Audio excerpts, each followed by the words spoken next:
घमंडी कौवा। हंसों का एक झुंड समुद्र तट के ऊपर से गुजर रहा था। उसी जगह एक कौवा भी मौज मस्ती कर रहा था। उसने हंसों को उपेक्षा भरी नजरों से देखा। तुम लोग कितनी अच्छी उड़ान भर लेते हो, कौवा मजाक के लहजे में बोला।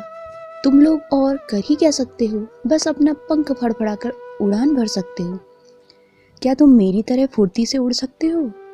मेरी तरह हवा में कलाबाजियां दिखा सकते हो? नहीं, तुम तो ठीक से जानते भी नहीं कि उड़ना किसे कहते हैं, घमंडी कौवा। कौवे की बात सुनकर एक वृद्ध हंस बोला, ये अच्छी बात है कि तुम ये सब कर लेते हो, लेकिन तुम्हें इस बात पर घमंड नहीं करना चाहिए। मैं घमंड वमंड नहीं जानता। अगर तुम में से कोई भी मेरा मुकाबला कर सकता है तो सामने आए और मुझे हरा कर दिखाए। एक युवा नर हंस ने कौवे की चुनौती स्वीकार कर ली। तब तय हुआ कि प्रतियोगिता 2 चरणों में होगी। पहले चरण में कौवा अपने करतब दिखाएगा और हंस को भी वही करके दिखाना होगा, और दूसरे चरण में कौवे को हंस के करतब दोहराने होंगे। प्रतियोगिता शुरू हुई। पहले चरण की शुरुआत कौवे ने की और एक से बढ़कर एक कलाबाजियां दिखाने लगा।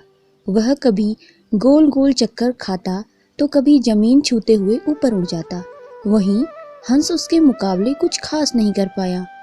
कौवा अब और भी बढ़ चढ़कर बोलने लगा, मैं तो पहले से ही कह रहा था कि तुम लोगों को और कुछ भी नहीं आता। ही। फिर दूसरा चरण शुरू हुआ। हंस ने उड़ान भरी और समुद्र की तरफ उड़ने लगा। कौवा भी उसके पीछे ही चलने लगा।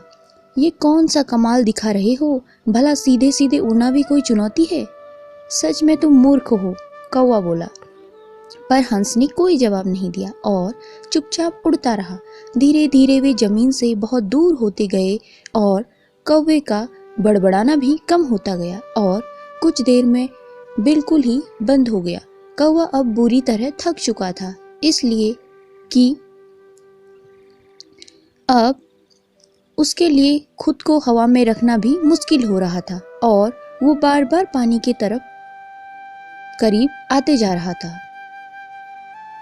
हंस कौवे की स्थिति समझ रहा था, पर उसने अनजान बनते हुए कहा, तुम बार बार पानी क्यों छू रहे हो? क्या ये भी तुम्हारा कोई कर्तव्य है? नहीं, कौवा बोला, मुझे माफ कर दो, मैं अब बिल्कुल थक चुका हूँ और यदि तुमने मेरी मदद नहीं की तो मैं यहीं दम तोड़ दूंगा। मुझे बचा लो, मैं कभी घमंड नहीं दिखाऊंगा।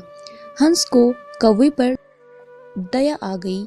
उसने सोचा कि चलो, कौवा सबक तो सीख ही चुका है, अब इसकी जान बचाना ही ठीक होगा, और वह कौवे को अपने पीठ पर बैठाकर वापस तट की ओर चल पड़ा।